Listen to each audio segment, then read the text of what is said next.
Hello everyone, मैं आपकी Hindi educator Rupali Verma आप सभी का बहुत बहुत स्वागत करती हूँ डेफिनेट सक्सेस पाठशाला में।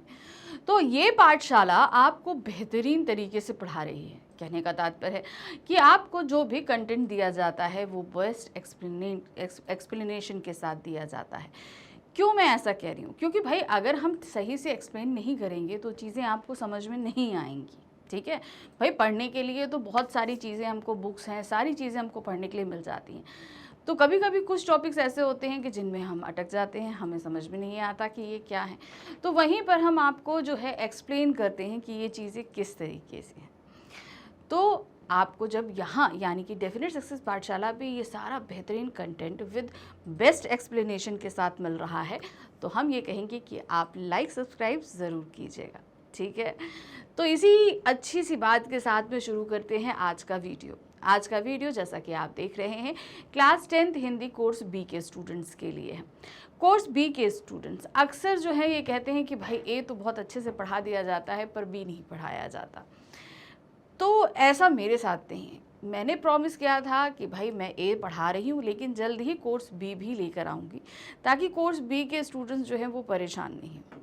ठीक है, तो कोर्स बी मैंने आपका शुरू कर दिया और पहली पुस्तक जो स्पर्श भाग 2 हमने ली वो भी हमने आधी ख़त्म कर दी। कहने का तात्पर्य है कि स्पर्श भाग 2 जो हमारी पुस्तक है वो 2 खंडों में विभक्त है, गद्य खंड और काव्य खंड। तो सबसे पहले ये पुस्तक जो शुरू होती है वो काव्य खंड के साथ शुरू होती है। काव्य खंड हमने कंप्लीट करा दिया, आपका कराया ना।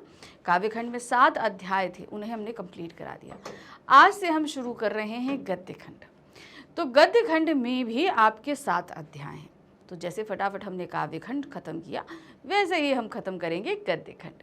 तो चलिए, गद्य खंड में हमारे पास में जो सबसे पहला चैप्टर है वो हिंदी के महान कथाकार मुंशी प्रेमचंद जी का संस्मरण है। अब मैं ऐसा क्यों कह रही हूँ? जैसा कि नाम से आप लोग देख रहे हो, क्या नाम है? बड़े भाई साहब। अब बड़े भाई साहब आखिर यानी कि ये किसी बड़े भाई के लिए है। तो ये बड़े भाई जो हैं ये हैं प्रेमचंद जी के बड़े भाई। प्रेमचंद जब छोटे थे तो पढ़ने में बड़े ही महारत थी उनको, मतलब बहुत कम समय में सारी चीज़ों को ग्रैब कर लेते थे। लेकिन उनके बड़े भाई साहब ऐसे नहीं थे, वो चीज़ें रटते थे और शायद इतनी अच्छी तरीके से उसे किताबों में लिख नहीं पाते थे। जब आंसर शीट्स आती थी उनमें नहीं लिख पाते थे। तो बड़े भाई साहब के साथ उनका कैसा रिश्ता रहा, ख़ास तौर से हॉस्टल में, ध्यान रखिएगा। इन्होंने वो टाइम पीरियड हमको इस चैप्टर में बताया है कि जब वो पढ़ने के लिए हॉस्टल में दोनों भाई रहा करते थे। अब जब मैं और मान लीजिए मैं हूँ, मेरे बड़े भाई के साथ में कहीं रह रही हूँ, तो मेरी रिस्पॉन्सिबिलिटी मेरे बड़े भाई की हो जाती है। ठीक है, मेरे गार्जियंस जो हैं लोकल गार्जियंस के रूप में वही हो जाते हैं। तो अब जब हॉस्टल में दोनों भाई रहने आए तो प्रेमचंद जी के जो है उनकी जिम्मेदारी हो गई बड़े भाई साहब की कि बड़े भाई साहब देखें कि प्रेमचंद जी ठीक से पढ़ रहे हैं, नहीं पढ़ रहे हैं, या खेल में ज़्यादा ध्यान लगा रहे हैं। और उनको पूरा अधिकार था कि वो डांटे भी। तो इसी खट्टी मिट्टी ये यादों के साथ प्रेमचंद जी ने इतना प्यारा सा चैप्टर हमारे सामने रख दिया। तो चलिए देख लेते हैं कि आज के इस चैप्टर यानी कि इस संस्मरण में प्रेमचंद जी अपने बड़े भाई के साथ अपने अनुभवों को किस तरह साझा कर रहे हैं हमारे साथ। ठीक है, तो यहाँ पर ये चैप्टर जो है वो हमारे सामने रखा है मुंशी प्रेमचंद जी ने। तो उनका जो है थोड़ा सा जीवन परिचय हमारे लिए जानना ज़रूरी है। वैसे तो मुंशी प्रेमचंद जी का जीवन परिचय हम कई बार पढ़ चुके हैं क्योंकि कई क्लासेस से हमारे पास आ रहा है, चाहे आप 6 में हो, 7th में हो, 8th में हो, 9th में हो, अब 10th में। तो मुंशी प्रेमचंद जी की एक कोई भी कथा या कहानी हमारे सिलेबस में आती ज़रूर है। तो चलिए सबसे पहले हम क्या देख रहे हैं, इनका जो है जीवन परिचय क्या दिया गया है। इनका जन्म 31 जुलाई 1880 कब हुआ? 31 जुलाई 1880 को बनारस के लमही गांव में हुआ था। तो प्रेमचंद की पिक्चर ये लगी हुई है, आप देख लीजिएगा। ठीक है, इनका मूल नाम धनपत राय था, परंतु इन्होंने उर्दू में नवाब राय और हिंदी में प्रेमचंद नाम से काम किया है। अब आप कहोगे ये दो नामों की क्या ज़रूरत थी? तो इसका राज छुपा हुआ है इस डेट में। ये डेट है 1880 की, यानी कि जब तक ये यंग एज तक पहुँचे तब तक 1900 हो गया।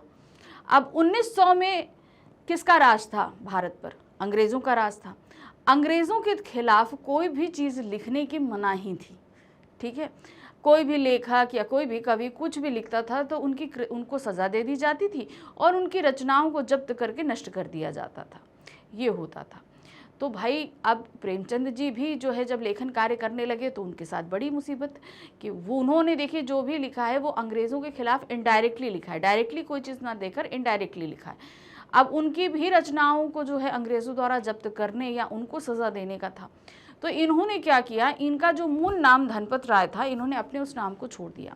अब ये हिंदी और उर्दू दोनों में लिखते थे, तो इन्होंने नाम बदल कर लेखन कार्य करना शुरू किया। जब ये उर्दू रचनाएं करते तो ये लिखते नवाब राय, भाई लेखक नवाब राय, और अगर मान लीजिए हिंदी रचनाएं करते तो वो होती थी प्रेमचंद जी के नाम से। तो इसी वजह से जो है इन्होंने इन दो नामों को अपनाया था। वैसे उनका मूल नाम क्या था, धनपत राय।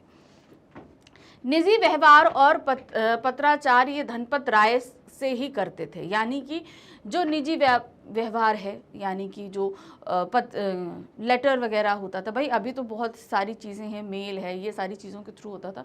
पहले तो सारी चीज़ें आपके रिटर्न वर्क में ही होती थी, पत्र लिखे जाते थे, लेखन किया जाता था, सारी चीज़ें, ये सारी चीज़ें जो ऑफिशियली होती थी वो सभी ये धनपत राय के नाम से करते थे। आजीविका के लिए इन्होंने स्कूल मास्टरी, इंस्पेक्टरी, मैनेजरी करने के अलावा इन्होंने हंस, माधुरी और प्रमुख पत्रिकाओं का संपादन भी किया। अब चूंकि लेखन तो अच्छा था, लेकिन उस समय क्या है ना, जैसे आज के समय में लेखकों के पास बहुमुखी प्रतिभा निखारने के जो है प्लेटफॉर्म है। वो बुक्स नहीं लिख सकते तो वो टीवी सीरियल्स के लिए लिख सकते हैं, फिल्मों के लिए लिख सकते हैं, बहुत सारे स्टेज प्लेज होते हैं सबके लिए, लेकिन पहले ये सारी चीज़ें नहीं हुआ करती थी। तो लेखकों की जो आर्थिक स्थिति है वो बहुत ख़राब हुआ करती थी। तो प्रेमचंद जी की भी जो आर्थिक स्थिति है ये बहुत ही ख़राब थी। तो इन्होंने अपनी आजीविका चलाने के लिए जो है अध्यापन कार्य किया, इन्होंने इंस्पेक्टरी करी, गवर्नमेंट की तरफ से भी करा, मैनेजरी करी, ये भी गवर्नमेंट की तरफ से था।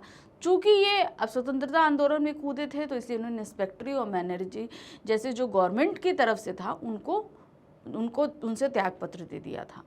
फिर इसके अलावा इन्होंने, अब चूँकि उस समय पेपर्स भी इतने नहीं हुआ करते थे, बहुत कम पत्रिकाएं और पत्र छपा करते थे, तो जिसमें था इनको पॉसिबल उन्होंने इसमें संपादन कार्य भी किया। ये अपने जीवन काल में ही कथा सम्राट और उपन्यास सम्राट कहे जाने लगे थे। इनका लेखन इतना ज़्यादा फेमस था कि इनके जीवन काल में ही ये जो है कथा सम्राट के रूप से जाने लगे।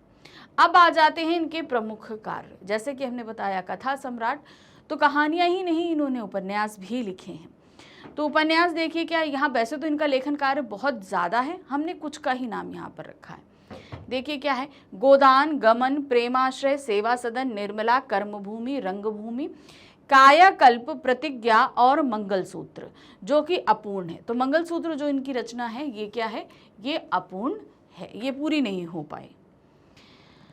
अब हम आ जाते हैं अपने पाठ के सार पे। पाठ हमारा क्या है, बड़े भाई साहब। अब देखिए यहाँ पर लेखक के बारे में हमने आपको खास तौर से इसलिए बताया क्योंकि ये लेखक का ही संस्मरण है, तो उनके बारे में जानना हमारे लिए बहुत ज़रूरी हो जाता है।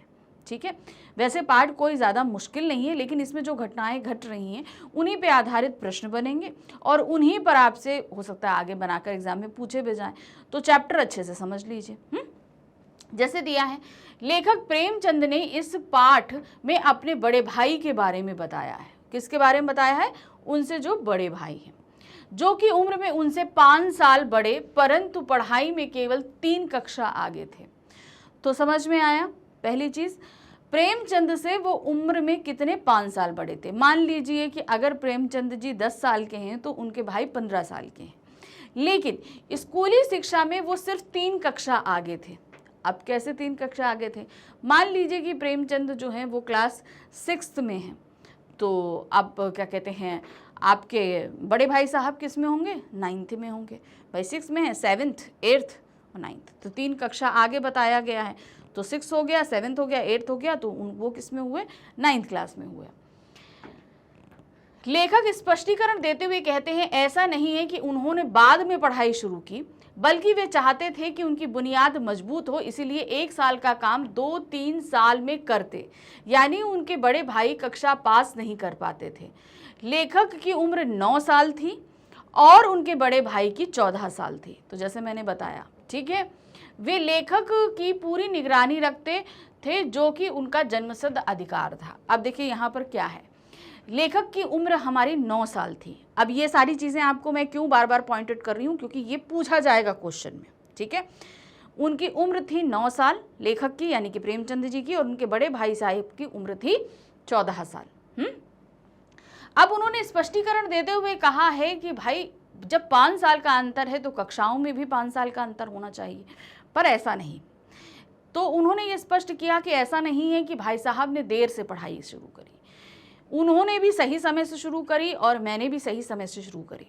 लेकिन ये अंतर 5 साल का नहीं होकर 3 साल का इसलिए था क्योंकि भाई साहब जी का ये मानना था कि हमारी बुनियाद मजबूत होनी चाहिए, यानी कि स्टार्टिंग की जो क्लासेस रहती हैं उनको हमें ज़्यादा अच्छे से पढ़ना चाहिए, ताकि आगे चलकर जब हम बड़ी क्लासेस पढ़ेंगे तब हमारी जो इमारत है वो ज़्यादा मजबूत बनेगी, यानी कि फ्यूचर के लिए हम ज़्यादा अच्छे इंसान बन पाएंगे। ये उनका मानना था, ठीक है।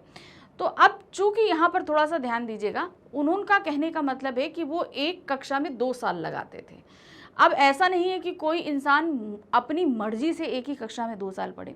एक्चुअल होता क्या था कि हमारे लेखक, अभी ये आगे आपको बताया भी जाएगा, मैं आपको पहले से बता देती हूँ कि हमारे जो लेखक के बड़े भाई साहब है वो पूरा पूरा दिन किताबें खोले पढ़ते रहते, खूब पढ़ते, और ऐसा पढ़ के ऐसा लगता कि ना जाने वो कौन सा किला फतेह कर लेंगे। लेकिन वो उनको उतनी चीज़ें समझ में नहीं आती थी। जैसे कुछ बच्चे होते हैं ना कि थोड़ी देर पढ़ते हैं और चीज़ें बहुत अच्छे समझ में आती हैं और उन्हें एक्सप्लेन भी बड़े अच्छे से कर लेते हैं। लेकिन कुछ बच्चे ऐसे होते हैं कि पूरा पूरा दिन पढ़ते रहते हैं लेकिन तब भी उनके दिमाग में वो चीज़ें नहीं घुसती, ठीक है ना। तो बड़े भाई साहब उन्हीं में से थे कि पूरा पूरा दिन पढ़ते, लेकिन जब एग्ज़ाम में जाकर लिखते तो उन्हें मार्क्स नहीं मिलते थे और वो फेल हो जाया करते थे। इसीलिए वो जो 5 साल क्लास का डिफरेंस होना चाहिए वो धीरे धीरे कम हो रहा था, यानी कि अब मात्र 3 साल का, भाई पहले यानी कि 2 बार वो फेल हो चुके थे, तो वो 5 साल का डिफरेंस अब सिर्फ 3 साल का डिफरेंस रह गया था। अब चूंकि ये लोग हॉस्टल में रहते थे पढ़ने के लिए, तो जैसे मैंने बताया कि बड़े भाई के ऊपर बहुत जिम्मेदारी थी अपने छोटे भाई की, तो पूरी तरीके से निगरानी रखते थे कि भाई प्रेमचंद कब खा रहे हैं, कब सो रहे हैं, कब पढ़ रहे हैं, कब खेल रहे हैं, सारी चीज़ें जो हैं वो बड़े भाई साहब की नज़र में रहा करती थी। बड़े भाई स्वभाव से बड़े अध्ययनशील थे। अध्ययनशील मतलब हमेशा पढ़ते रहते थे, हमेशा किताब खोले बैठे रहते। समय काटने के लिए वो कॉपियों पर तथा किताब के हाशियों पर चित्र बनाया करते, एक चीज़ को बार बार लिखते। अब कहने का तात्पर्य क्या था कि भाई देखिए, अगर हम पूरा दिन किताब खोल कर बैठे रहेंगे और हम ये नाटक करेंगे कि हाँ हम पढ़ रहे हैं, पूरा दिन तो हम पढ़ नहीं सकते। थोड़ी देर जब होता तो वो क्या करने लगते थे, उनके कवर पे या बैक साइड में या अंदर किताबों पे वो चिड़िया बनाने लगते या कभी कुछ ना कुछ चित्र बनाया करते थे। ड्राइंग अच्छी थी उनकी, तो काफ़ी कुछ बनाया करते थे। और हमेशा क्या कहते कि वो हमेशा पढ़ते रहते, हमेशा पढ़ते रहते, किताबें खुली रहती, पढ़ते रहते, जब होता तो चित्र बनाया करते थे और एक ही चीज़ को बार बार लिखते। क्योंकि अब ये टेंडेंसी कौन से बच्चों में होती है, ध्यान दीजिएगा, वो बच्चे जिन्हें जल्दी से चीज़ें समझ में नहीं आती या याद नहीं होती, वो जब भी पढ़ते हैं उन सारी चीज़ों को बार बार लिखते हैं ताकि उन्हें याद हो जाए। और ये एक अच्छा तरीका भी है भाई, ये तो सबके अलग अलग दिमागों पर क्या कहते हैं डिपेंड करता है। किसी का दिमाग शार्प है तो वो एक बार में पढ़ के समझ जाता है, कोई बार बार पढ़ने के बाद उसे लिखता है तब उसे समझ में आता है। तो बड़े भाई साहब के साथ यही था, वो चीज़ों को बार बार लिखते ताकि वो सारी चीज़ें उनको याद हो जाएं। दूसरी तरफ लेखक का मन पढ़ाई में बिल्कुल नहीं लगता था। लेखक क्या है, हॉस्टल में रह तो रहे हैं, आए हैं पढ़ाई करने के लिए, लेकिन उनका मन पढ़ाई में नहीं लगा करता था। अवसर पाते ही वो हॉस्टल से निकलकर मैदान में खेलने आ जाते। जैसे ही उनको मौका मिलता वो तुरंत ही बड़े भाई साहब की नज़र भजाकर और हॉस्टल से निकलकर सीधे मैदान में पहुंच जाते खेलने के लिए। खेल कूद कर जब वो वापस आते तो उन्हें बड़े भाई के रौद्र रूप के दर्शन होते। अब भाई देखिए, यहाँ पर बड़े भाई साहब सही हैं, अब वहाँ पर उनके ऊपर रिस्पॉन्सिबिलिटी है अपने छोटे भाई की। तो छोटा भाई अगर कहीं जा रहा है तो बड़े भाई से पूछ के जाना चाहिए, और छोटा भाई बगैर पूछे इसलिए जा रहा है क्योंकि अगर वो पूछेगा तो बड़े भाई साहब इस चीज़ की परमिशन नहीं देंगे, तो वो बिना बताए भाग जाया करते थे। अब जब लौट के आए तो भाई साहब को तब तक पता चल गया होता था कि भाई प्रेमचंद यहाँ नहीं है। तो आने पर क्या होता था, रौद्र रूप, यानी कि वो बहुत गुस्से में प्रेमचंद का इंतजार कर रहे होते थे कि भाई गए हो तो बता कर जाओ, वो चिंता हो जाती है। तो वही चीज़ है कि वो जब लौट के आते खेल के तो यहाँ गुस्से में बैठे होते बड़े भाई साहब। उनके भाई लेखक को डांटते हुए कहते कि पढ़ाई इतनी आसान नहीं है, इसके लिए रात दिन आंख फोड़नी पड़ती है, खून जलाना पड़ता है, तब जाकर यह समझ में आती है। अब चूंकि वो अपना एक्सपीरियंस बता रहे थे तो वो उसी तरीके से बता रहे थे जैसा कि वो खुद फील करते हैं। तो उन्होंने यही भाई कहते कि भाई हम लोग यहाँ पढ़ने के लिए आए हैं तो पढ़ो, क्योंकि पढ़ाई इतनी आसान नहीं होती है। हम लोग यहाँ पर पूरा पूरा दिन आंखें फोड़ते रहते हैं, खून जलाते रहते हैं कि चीज़ें लर्न हो जाएं ताकि हम एग्ज़ाम में लिख सकें। अच्छा, एक चीज़ और थी, उस समय का जो पैटर्न था आज के पैटर्न से बिल्कुल अलग था। क्या होता था उस समय कि जो टीचर ने लिखा दिया हमें एज इट इज़ लर्न करना है और एज इट इज़ जाकर लिखना है। ये एक चीज़ बहुत गलत चीज़ थी कि बच्चे को अपने हिसाब से सोचने या करने का मौका नहीं दिया जाता था। तो इससे क्या होता था, अब जैसे जाहिर सी बात है जो चीज़ लिखी हुई है तो उसे हमें लर्न करना पड़ेगा। अब लर्न करना पड़ेगा तो जाहिर सी बात है किसी चीज़ को हम रटेंगे तो बीच में से कुछ ना कुछ तो भूलेंगे। इसीलिए हम लोग कहते हैं ना कि कॉन्सेप्ट समझ लीजिए, आंसर अपने आप लिखिए। तो ये आजकल का पैटर्न है। पहले पैटर्न क्या होता था, टीचर ने जो लिखा दिया वो एज इट इज़ आपको लिखना ही लिखना है। तो इसी वजह से वो कहते थे कि पूरा दिन आंखें फोड़नी पड़ती हैं, खून जलाना पड़ता है, याद करना जब पड़ता है तब कहीं जाके थोड़ा बहुत समझ में आता है, याद होता है, जो जाकर वहाँ पर लिखा जा सके। अगर तुम्हें इसी तरह खेल कर अपना समय गंवाना है तो बेहतर है कि घर चले जाओ और गुल्ली डंडा खेलो। अब चूंकि यहाँ पर अगर भेजा गया है तो जाहिर सी बात है माँ बाप के खून पसीने की कमाई है, उनकी उम्मीदें हैं, उनका विश्वास है, सारी कुछ चीज़ें लेकर आप हॉस्टल में आए हो और पूरा टाइम अगर आप गिल्ली डंडा खेल रहे हो तो इसका मतलब आपका पढ़ाई पे ध्यान नहीं है। तो आप ऐसा करो कि वापस घर चले जाओ। बड़े भाई साहब जो है लेखक से क्या कहते हैं कि तुम्हारा पढ़ने लिखने में मन नहीं है तो वापस घर जाओ और वहीं जाकर गिल्ली डंडा खेला करना।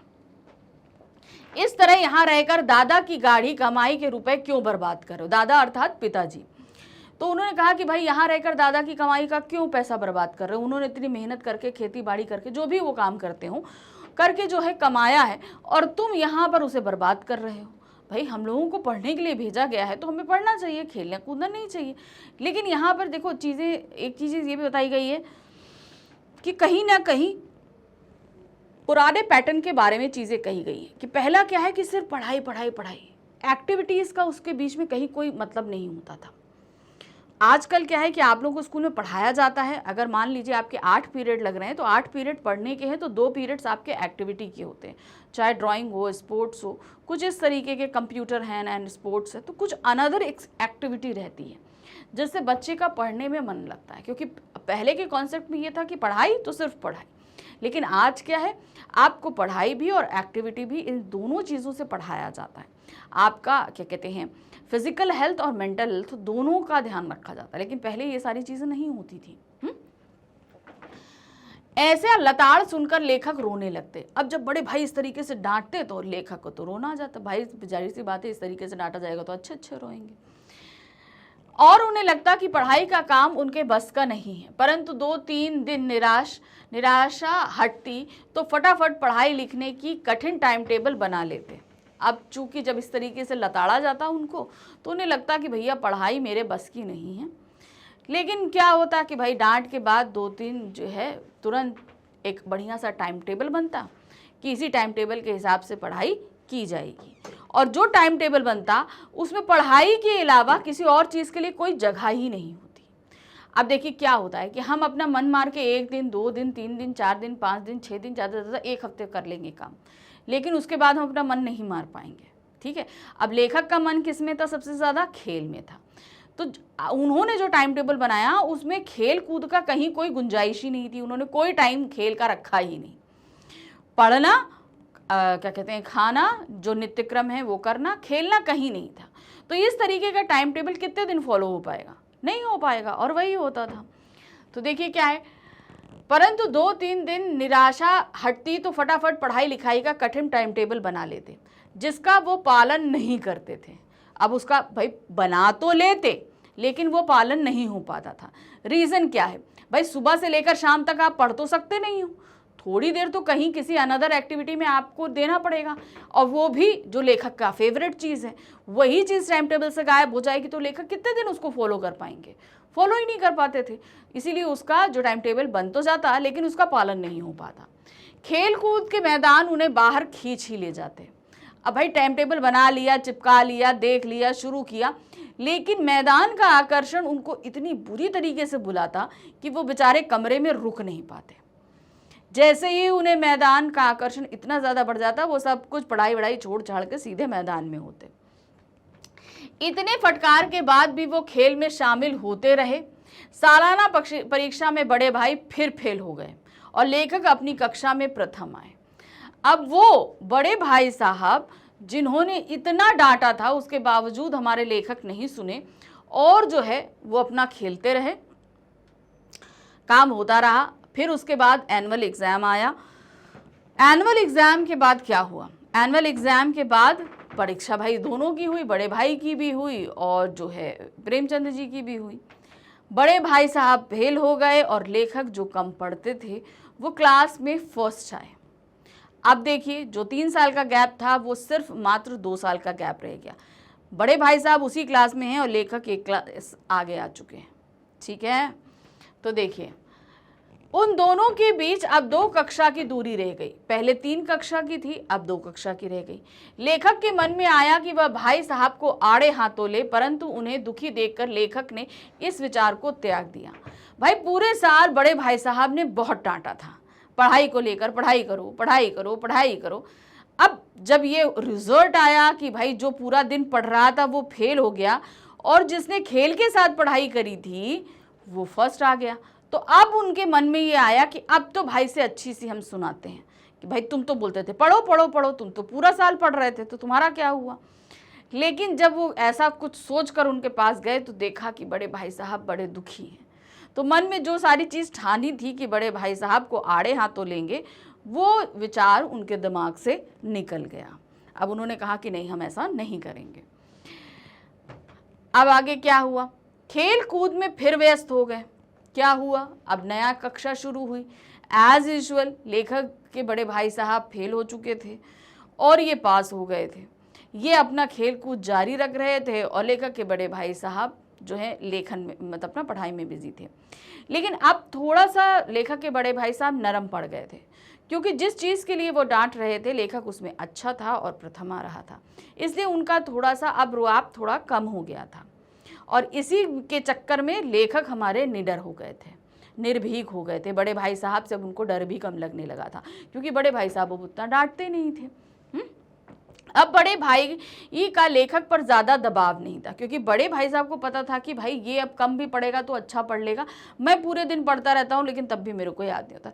तो एक मन में एक चीज़ फीलिंग आती है ना, तो वही फीलिंग उनके अंदर आई और उनको ये लगा कि भाई ठीक है, अब मेरे को इतना डांटने का हक नहीं बनता है। एक दिन लेखक भोर का सारा समय खेल में बिताकर लौटे, तब भाई साहब ने उन्हें जमकर डांटा। अब भाई देखिए, माना कि भाई फेल हो गए, लेकिन ऐसा तो है नहीं कि आप अपने भाई के प्रभुत्व से हट जाएंगे या बड़ा भाई छोटा हो जाएगा। उसे डांटने का हक तो उतना ही है और वो आपसे हमेशा बड़ा रहेगा, कभी छोटा तो होगा नहीं, और आप अपने बड़े भाई से हमेशा छोटे रहोगे। तो भाई इस तरह की निडरता का फ़ायदा उठाते हुए लेखक भी कुछ निर्भीक हो गए और पूरा पूरा दिन खेल में बिताने लगे। भाई ठीक है, पहले क्या कर रहे थे, तुम खेल भी रहे थे, पढ़ भी रहे थे, लेकिन अब आपने देखा कि कोई टोक ही नहीं रहा है तो आपने अपनी मर्जी की शुरू कर दी, आप पूरा पूरा दिन खेल रहे हो। तो एक दिन ऐसा ही हुआ, पूरा दिन खेल कर जब घर आए तो भाई बड़े भाई साहब को गुस्सा आया और उन्होंने उस दिन इनको आड़े हाथों लिया। जो इतने दिन से चुप थे, कुछ नहीं कह रहे थे, उस दिन इन्होंने, बड़े भाई साहब ने इनको पकड़ लिया। कहा कि अगर कक्षा में अव्वल आने का घमंड हो गया है तो यह जान लो कि बड़े बड़े आदमी का घमंड भी नहीं टिक पाया, तुम्हारी क्या हस्ती है।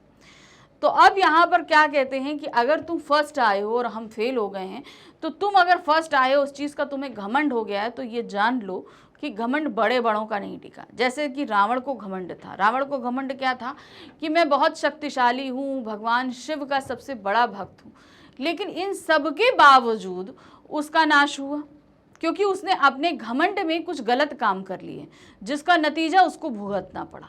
तो घमंड चाहे किसी का भी हो, कभी नहीं टिकता। और यही चीज लेखक के साथ हो गई थी। लेखक चूंकि अव्वल आ चुके थे, अव्वल आना उनके घमंड के लिए नहीं ज्यादा काफी था, उन्हें ये लग रहा था कि भाई साहब फेल हो गए और मैं फर्स्ट आ गया, तो ये ज्यादा घमंड का था जिसकी वजह से ये निडर हो गए थे।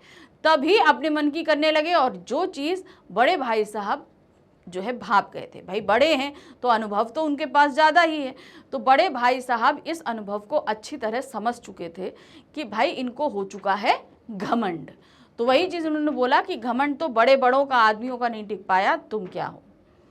अनेकों उदाहरण देकर उन्होंने लेखक को चिताया। अब उन्होंने कई लोगों के उदाहरण दिए, जिनमें एक बेस्ट आपको रावण का उदाहरण मैं बता चुकी हूँ कि ऐसे ऐसे लोगों ने घमंड किया और वो नहीं बच पाए। बड़े भाई ने कक्षा में अलजेब्रा, ज्योमेट्री और इतिहास पर अपनी टिप्पणी की और बताया कि यह सब विषय बड़े कठिन हैं। अभी देखिए, चूंकि क्या है, लेखक अभी छोटी कक्षा में थे, बड़े भाई साहब बड़ी कक्षा में थे, माना कि 2 कक्षा आगे थे लेकिन बड़े तो थे। अब इनमें अलजेब्रा, ज्योमेट्री, ये सारी चीज़ें ऐसी टफ चीज़ें हैं कि जिनको समझने के लिए हमें टाइम देना पड़ता है। तो उन्होंने बताया कि भाई तुम तो अभी जिस क्लास में पढ़ रहे हो उससे ज़्यादा अभी और कठिन चीज़ें आने वाली हैं। हाँ, तो उन्होंने बताया कि क्या है, अलजेब्रा है और आपका ज्योमेट्री है और हिस्ट्री है। इन हिस्ट्री में तो क्या है, आपको सन याद करने पड़ते हैं, बड़े बड़े योद्धाओं उन सबके नाम याद करने पड़ते हैं।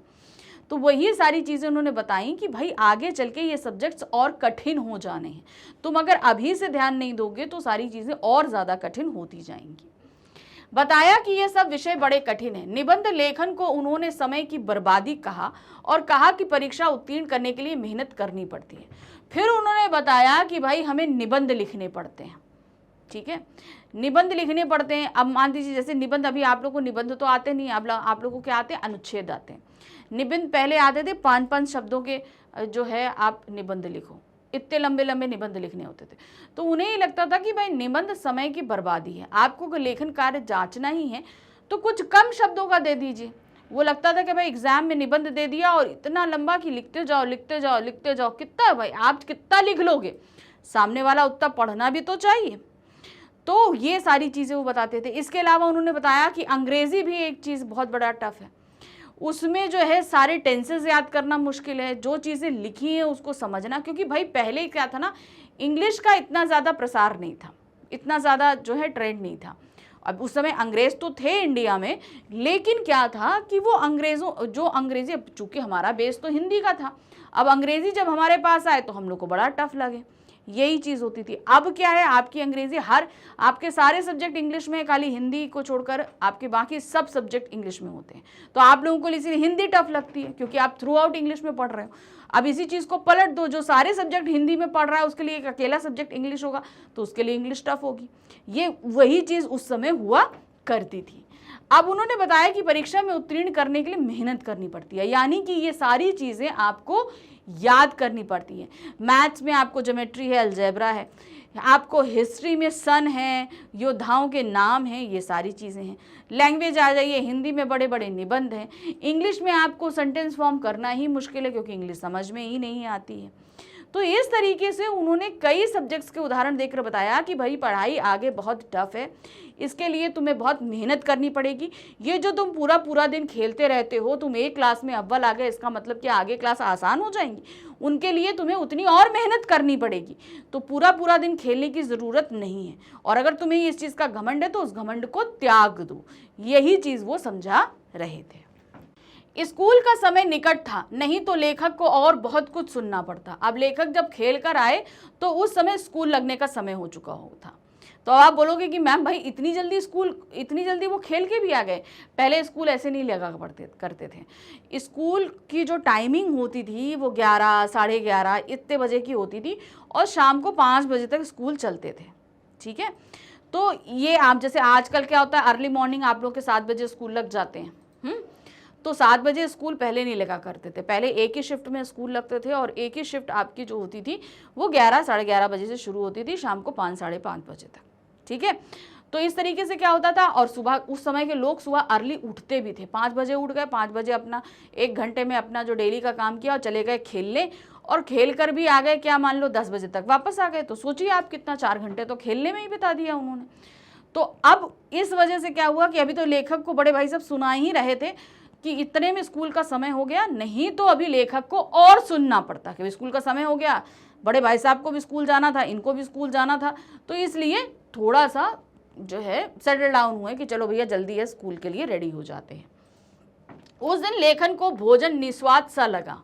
अब इतनी डांट खा चुके थे, जब जिस दिन हम बहुत ज़्यादा डांट खा लें तो हमें क्या कोई भी खाना टेस्टी लगेगा? कभी नहीं लगेगा।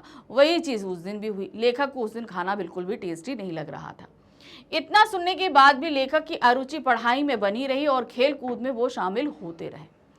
मतलब बड़े भाई साहब ने इतना डांटा, इतना सुनाया, उसके बावजूद जो है लेखक हमारे खेलने में लगे रहे, पढ़ाई ज़्यादा करते नहीं थे और करते करते आपके एनुअल एग्ज़ाम आ गए। क्या हुआ? फिर सालाना परीक्षा में बड़े भाई फेल हो गए और लेखक पास।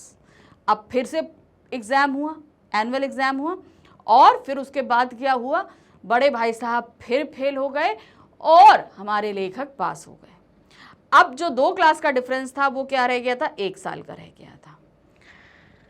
बड़े भाई ने अत्यधिक परिश्रम किया था और लेखक ने ज़्यादा नहीं किया था। अब देखिए, बहुत ज़्यादा मेहनत करने के बाद भी अगर रिजल्ट ना मिले तो कोई व्यक्ति अपने आप में ही थोड़ा टूट जाता है, और वही बड़े भाई साहब के साथ हुआ।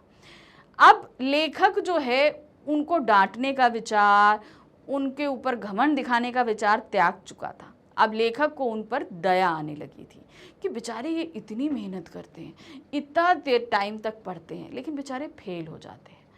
तो वही हुआ कि इतना, मतलब अब जो एक अंदर दूसरे के लिए बेचारगी का जो एक फीलिंग होती है वो अब लेखक के अंदर आने लगी थी।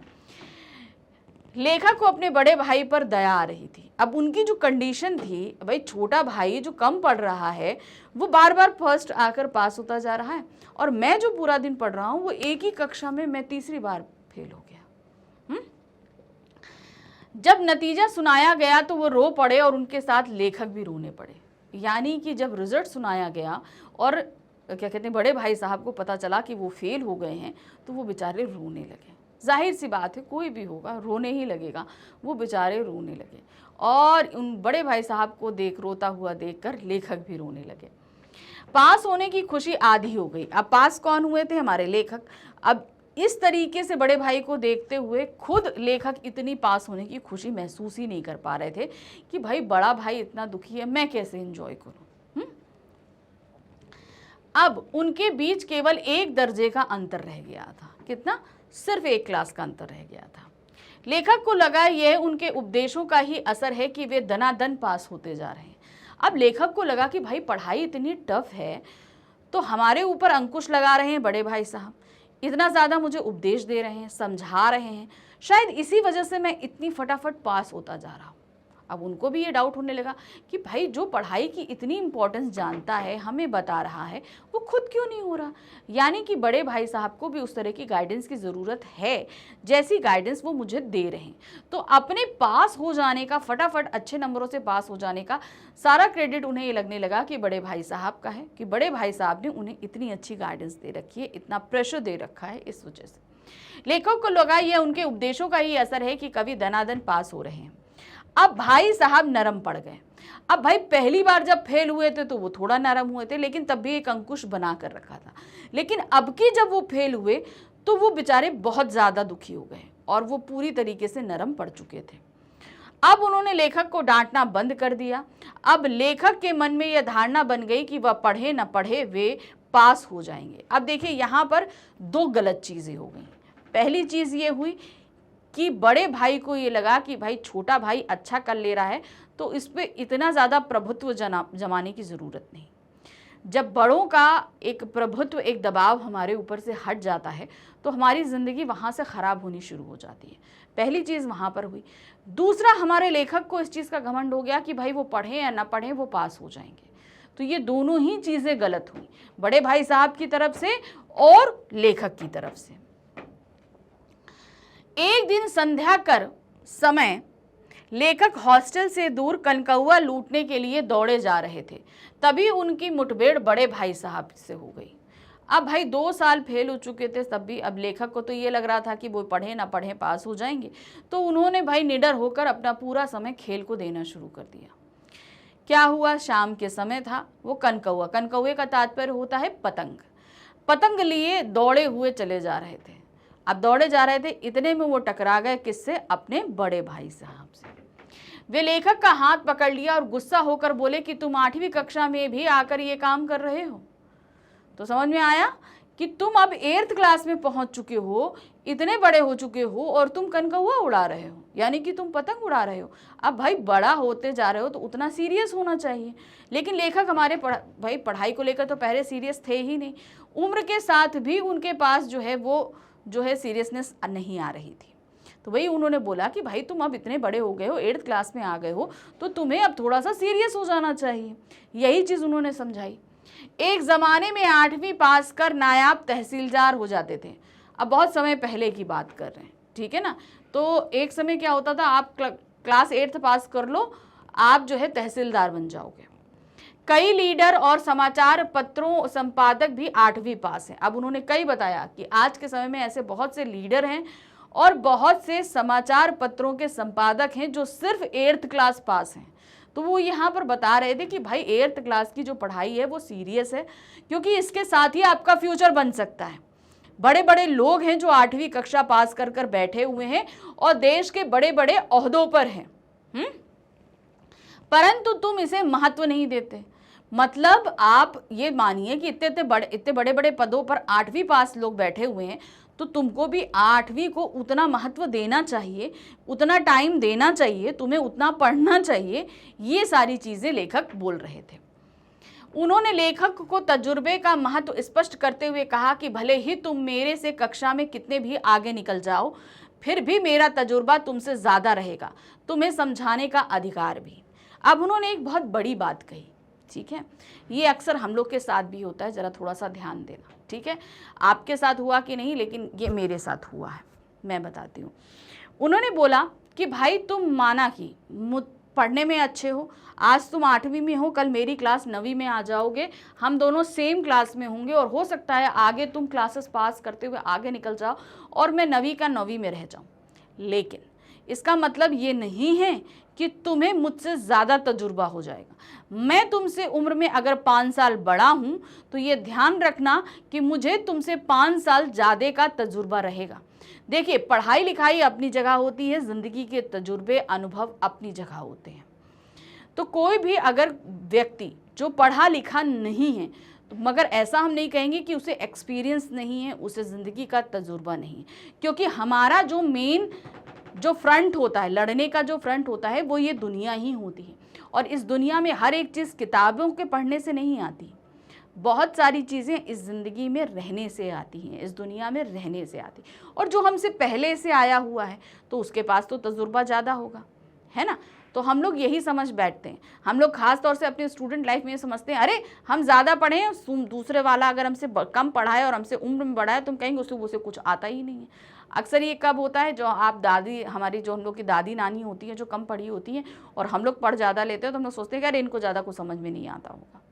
लेकिन ऐसा नहीं है, उनके तजुर्बे हमसे ज़्यादा हैं, उनके एक्सपीरियंस हमसे ज़्यादा हैं। तो चाहे वो हमसे उम्र में जितने बड़े होंगे, उनके एक्सपीरियंस उतने ज़्यादा होंगे, चाहे भले वो उतने पढ़े लिखे ना हो। अब इसका उदाहरण उन्होंने यही चीज़ कही कि भाई माँ और दादा जो हैं वो ज़्यादा पढ़े लिखे नहीं हैं, यानी कि उन्होंने अपने माँ बाप का एग्जाम्पल दिया कि माँ बाप हमसे ज़्यादा जो हैं पढ़े लिखे नहीं हैं, माँ तो बिल्कुल भी पढ़ी लिखी नहीं है, अनपढ़ है। तो तुम क्या ये सोचते हो कि तुम उनसे ज़्यादा अनुभवशील हो जाओगे? नहीं, वो हमेशा हमसे बड़े हैं और उनके पास हमसे ज़्यादा अनुभव रहेगा। ये चीज़ भी उन्होंने उदाहरण में बताई। तो उन्होंने साथ में ये बताया कि मेरे पास हमेशा, तुम चाहे कितनी क्लास भी आगे निकल जाओ, मेरे पास वो अधिकार बना रहेगा कि मैं तुम पर अधिकार जमा सकूं और तुम्हें डांट सकूं। उन्होंने लेखक को अम्मा दादा का उदाहरण देते हुए कहा कि भले ही हम बहुत पढ़ लिख जाएं, परंतु उनके तजुर्बे की बराबरी नहीं कर सकते। बात सही है। अब मान लीजिए हमसे बड़ा अगर हमारी माता जी हमसे उम्र में 20 साल 25 साल बढ़ी हैं, तो हमारे से 25 साल का अनुभव उनको ज़्यादा है कि नहीं। अब जैसे जैसे हम बढ़ेंगे तो वो भी बढ़ेंगी, तो उनका तजुर्बा और बढ़ता जाएगा, हमारा भी बढ़ेगा, लेकिन हमारा तजुर्बा कभी उनसे ज़्यादा नहीं निकल सकता है। ठीक है ना। तो उन्होंने इसी का उदाहरण दिया माँ और बाबा का, कि माना कि उनका तजुर्बा हमसे, मतलब तुम उनसे ज़्यादा पढ़ लिख गए हो, लेकिन एक्सपीरियंस तुम्हें उनसे ज़्यादा नहीं आया, लाइफ जीने का एक्सपीरियंस उनके पास ज़्यादा है। वे बीमारी से लेकर घर के काम काज तक में हमसे ज़्यादा अनुभव रखते हैं। तो समझ में आया। देखिए अब जैसे आप ऐसे समझना, अब सिंपल सी एक चीज़ देखना, घर में ही आप देखना, ठीक है। घर में दाल चढ़ी है कुकर के अंदर, ठीक है, कुकर के अंदर दाल चढ़ी है, दाल चढ़ाई गई है, दाल पकी है कि नहीं पकी है, माँ सीटी होती है और उसकी महक से समझ जाती है कि ये पक चुकी है, लेकिन आपको वो चीज़ समझ में नहीं आएगी। क्यों? क्योंकि उनको एक्सपीरियंस है इस चीज़ का, ठीक है। हम लोग जब बाहर निकलते हैं तो कोई इंसान किस तरीके से है, वो चालाक है, सीधा साधा है, क्या है, ये हम लोग के माँ बाप देख कर बता देते हैं। जो चीज़ें हम समझ नहीं पाते वो उस बंदे को देख कर बता देंगे कि ये बंदा सही नहीं है, इससे ज़्यादा उठो बैठो नहीं। क्यों? क्योंकि उनके पास एक्सपीरियंस उतना ज़्यादा है। वही चीज़ उन्होंने बोला, काम करने का और बीमारी वगैरह में जो चीज़ें औषधि के रूप में दी जाती हैं, घरेलू इलाज होते हैं, उनको बहुत अच्छे हमसे ज़्यादा पता है। इन बातों को सुनकर लेखक उनके आगे नतमस्तक हो गए। अब जब लेखक के बड़े भाई ने उन्हें ये सारी चीज़ें बताई तो लेखक को समझ में आ गया कि नहीं, बड़े भाई साहब जो कह रहे हैं वो सही है। भाई पढ़ना अलग होता है और लाइफ एक्सपीरियंस अलग होते हैं, ठीक है। तो अब इस बात के बाद लेखक के पास कुछ भी नहीं था, वो चुपचाप हो गए। उन्हें अपनी लघुता का अनुभव होने लगा। उन्हें समझ में आ गया कि भाई हम वाकई ही छोटे हैं। इतने में ही एक कनकौआ उन लोगों के ऊपर से गुजरा। अब ये दोनों खड़े बात कर रहे थे, इतने में एक पतंग जो है वो उनके ऊपर से गुजरी। चूंकि बड़े भाई लंबे थे इसलिए उन्होंने पतंग की डोर पकड़ ली। अब बड़े भाई तो लंबे थे, अब उन्होंने हाथ बढ़ाया और पतंग की जो डोर थी, जो पीछे जो मांझा होता है, उसको उन्होंने पकड़ लिया और हॉस्टल की तरफ दौड़ पड़े। अब क्या हुआ, उन्होंने डोर पकड़ी और हॉस्टल की तरफ दौड़ पड़े। उनका ये चीज़ उन्हें ये बता रहा था, जिस तरीके से उन्होंने पतंग की डोर पकड़ी और खुश मतलब बहुत खुशी का अनुभव किया और हॉस्टल की तरफ दौड़े, इससे पता चलता है कि भाई उनके अंदर भी खेलने कूदने का मन करता है, लेकिन वो पढ़ने को ज़्यादा प्रिविलेज देते हैं, इसलिए वो पढ़ाई में ज़्यादा ध्यान लगाते हैं। और साथ ही साथ ये सोचते हैं कि भाई अगर मैं खेलूँगा, कूदूँगा, पतंग उड़ाऊँगा तो भाई अपने छोटे भाई के सामने मैं कैसे एग्जाम्पल पेश करूँगा, इसलिए वो अपने अंदर के जो बच्चे को है उसको मार देते हैं, सिर्फ इसलिए ताकि पढ़ाई की इंपॉर्टेंस बनी रहे और दूसरा बड़े छोटे भाई के सामने एक अच्छा उदाहरण प्रस्तुत कर सके, ठीक है। अब वो कनकौवा लेकर हॉस्टल की तरफ भागे और इधर हमारे लेखक भी पीछे पीछे उनकी तरफ भागते हैं। और ये छोटा सा एक संस्मरण था जो हमारे सामने लेखक प्रेमचंद जी ने प्रस्तुत किया था, और इसके माध्यम से उन्होंने अपने और अपने भाई के बीच हॉस्टल में हुए 2-3 साल के अनुभवों को साझा किया कि किस तरीके से हमारे खुद लेखक के बर्ताव में तब्दीलियां आई, उन्होंने क्या क्या चीज़ें सीखी, ठीक है ना, और बड़े भाई साहब के अंतर मन को भी काफ़ी हद तक पहचाना, ठीक है। तो ये हमारा गद्य खंड का पहला अध्याय यहाँ समाप्त हुआ। आई थिंक आपने बहुत अच्छे से समझ लिया होगा, ठीक है।